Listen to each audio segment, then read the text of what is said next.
मौसम बहार में वो ज्यादा फाल होते हैं क्योंकि वो अदालत करते हैं, घोंसले बनाते हैं और अंडे देते हैं।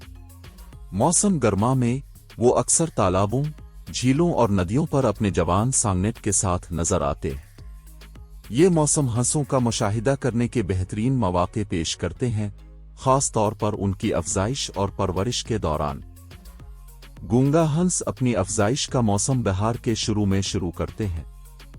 घोंसले की तामीर, नर और मादा दोनों आबी ज़खायर के करीब सरकंडों और पौधों से बड़े घोंसले बनाने में हिस्सा लेते हैं।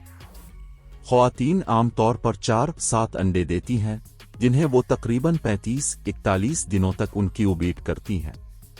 अंडे निकलते हैं और वालिदैन अपने सांगनेट की देखभाल करते हैं। सांगनेट को तैराकी और खाना तलाश करने का तरीका सिखाया जाता है। वो तहफ़्फ़ुज़ के लिए अपने वालिदैन के करीब रहते हैं। मौसम गर्मा में सांगनेट तेजी से बढ़ते हैं और अपने परों की नशोनुमा शुरू करते हैं। सांगनेट सर्दियों की तैयारी के साथ साथ खाना खुलाने और बढ़ने पर तवज्जो मरकूज करते हैं। जैसे जैसे खिज़ां बढ़ता है, नौजवान हंस ज्यादा खुद मुख्तार हो जाते हैं, लेकिन फिर भी खानदानी गिरोहों में रहते हैं। बालिग हंस पिघलने की मुद्दत से गुजर सकते हैं, जहां वो अपने परों को खो देते हैं और दोबारा उगते हैं। कुछ गूंगा हंस अपने मस्कन के लिहाज से गर्म इलाकों की तरफ हिजरत कर सकते हैं, जबकि दीगर हालात मुनासिब होने पर अपनी जगह पर रहते हैं। वो ज़ख़ीरा शदा चर्बी पर इन्हिसार करते हैं और दस्तयाब आबी ज़खायर में खुराक के लिए चारा लगाते रहते हैं। हंस सर्द मौसम में अच्छी तरह ढल जाते हैं, उनके घने पंखों से मौसलियत होती है। हंस दुनिया के सबसे खूबसूरत और शानदार परिंदों में से हैं, जो अपनी खूबसूरत हरकतों और हैरत अंगेज शक्ल के लिए मशहूर हैं। एनेटिडी खानदान से ताल्लुक रखने वाले हंस का गहरा ताल्लुक गेज और बत्तखों से है। दर्जाबंदी के निज़ाम के लिहाज से हंसों की 6 से 7 अक़साम हैं, जिनमें सबसे ज्यादा आम तौर पर पहचाने जाने वाले मीवट सवान, होपर सवान, टर्मपीटर सवान और ब्लैक सवान है। बहार, नई शुरुआत का मौसम। हंस अमूमन अपनी अफजाइश का मौसम बहार के शुरू में शुरू करते हैं।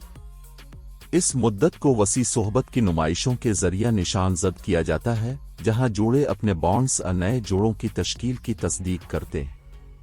हंस आमतौर पर यकजूजात होते हैं, बहुत से जोड़े जिंदगी भर साथ रहते हैं। नर काब्स और मादा कलम दोनों मिलकर बड़े घोंसले बनाने के लिए काम करते हैं। ये घोंसले सरकंडों, गेसों और दीगर पौधों से बनाए जाते हैं और आमतौर पर शिकारियों से आसान रसाई और तहफ़्फ़ुज़ फराहम करने के लिए पानी के करीब वाक़े होते हैं। मादा 4-7 अंडे देती है, जिसे वो तकरीबन 35-41 दिनों तक सेंकती है। इस मुद्दत के दौरान नर करीब ही रहता है, घोंसले और इलाके की हिफाजत करता है। मौसम गर्मा, तरक्की का वक्त। मौसम गर्मा के अवाइल में अंडे निकलते हैं और वालिदैन फौरी तौर पर अपने सांगनेट की देखभाल शुरू कर देते हैं। ये नौजवान हंस नर्म नीचे ढके हुए हैं और तकरीबन फौरन तैरने के काबिल हो जाते हैं। दोनों वालिदैन इंतहाई हिफाजती और तवज्जो देने वाले हैं। वो सांगनेट को बका की जरूरी महारतें सिखाते हैं, जैसे कि खाना तलाश करना और शिकारियों से बचना। खानदान एक दूसरे के करीब रहता है। सांगनेट अक्सर गर्मी और तहफ़्फ़ुज़ के लिए अपने वालिदैन की पीठ पर सवार होते देखे जाते हैं। गर्मियों के महीनों में सांगनेट तेजी से बढ़ते हैं। वो अपने नौउम्र पलंज को तैयार करना शुरू करते हैं और आहिस्ता आहिस्ता ज्यादा खुद मुख्तार हो जाते हैं, हालांकि वो अपने वालिदैन के साथ रहते हैं। खिज़ा, आज़ादी की तैयारी। जैसे जैसे खिज़ा करीब आता है, तवज्जो खाना खुलाने और ताकत हासिल करने की तरफ जाती है। सांगनेट बड़े और मजबूत होते हैं, सर्दियों के चैलेंजों के लिए तैयारी करते हैं। खिज़ा के आखिर तक नौजवान हंस अपने परों की जांच करना शुरू कर देते हैं, अपने वालिदैन की निगाहों में मुख्तसर परवाज़ों की मशक करते हैं। ये मुद्दत इंतहाई अहम है क्योंकि ये उन्हें हतमी आज़ादी के लिए तैयार करता है। मौसम सरमा, बका का मौसम प्रजातियों और उनके जुग्राफियाई महल वक़ू पर मुनहसर है। कुछ हंस सर्दियों के दौरान गर्म इलाकों की तरफ हिजरत कर जाते हैं, جبکہ حالات زیادہ سخت نہ ہونے کی صورت میں کچھ باقی رہ جاتے ہیں۔ ہجرت کرنے والے ہنس خاندانی گروہوں میں سفر کرتے ہیں، اکثر طویل فاصلے طے کرتے ہیں۔ ہنس اپنی خوراک کی حکمت عملی کو دستیاب وسائل کے مطابق ڈھال لیتے ہیں۔ سردیوں میں وہ آبی پودوں، چھوٹی مچھلیوں اور غیر فقری جانوروں پر انحصار کرتے ہیں۔ ان کی لمبی گردنیں انہیں پانی کی سطح کے نیچے پودوں تک پہنچنے کے قابل بناتی ہیں۔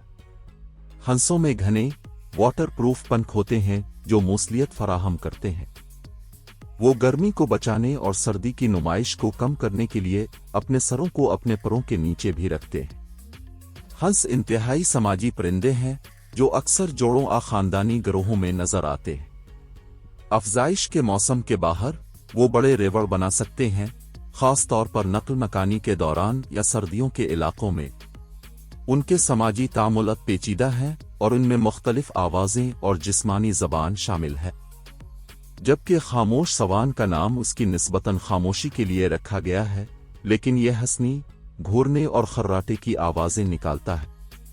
دوسری نسلیں جیسے ٹرمپیٹر سوان اپنی بلند آواز، ترہی جیسی کالوں کے لیے مشہور ہیں۔ یہ آوازیں مختلف مقاصد کو پورا کرتی ہیں، بشمول میٹنگ کالز، الارم اور کنبہ کے افراد کے درمیان مواصلت۔ ہنس مواصلت کرنے کے لیے جسمانی کرنسیوں کی ایک حد استعمال کرتے ہیں۔ مثال کے طور پر ایک سوان گھسنے والوں کو روکنے کے لیے اپنے پروں کو اٹھا سکتا ہے اور ہچکیاں لے سکتا ہے، جبکہ ایک جوڑا ہم آہنگ حرکتیں کرے گا، جیسے کہ ایک دوسرے کے سر کو بوبند کرنا اور ایک دوسرے کو روکنا۔ ہنس عام طور پر جھیلوں، تالابوں، ندیوں اور ساحلی جھیلوں سمیت جھیلوں میں پائے جاتے ہیں۔ وہ پرچر آبی پودوں کے ساتھ رہائش گاہوں کو ترجیح دیتے ہیں جو خوراک اور گھونسلے بنانے کے لیے مواد مہیا کرتی ہے۔ کچھ پرجاتیوں جیسے بلیک سوان نمکین ماحول کے لیے زیادہ برداشت کرتی ہیں اور یہ نمکین پانیوں میں پائی جاتی ہیں۔ یورپ اور ایشیا سے تعلق رکھتا ہے، لیکن شمالی امریکہ، آسٹریلیا اور جنوبی افریقہ سے متعارف کرایا جاتا ہے۔ وہ اکثر پارکوں اور آرائشی جھیلوں میں نظر آتے ہیں۔ آئس لینڈ سے مشرقی روس تک پھیلی ہوئی رینج کے ساتھ یورپ اور ایشیا میں پایا جاتا ہے۔ وہ سردیوں میں جنوبی یورپ اور ایشیا کی طرف ہجرت کرتے ہیں۔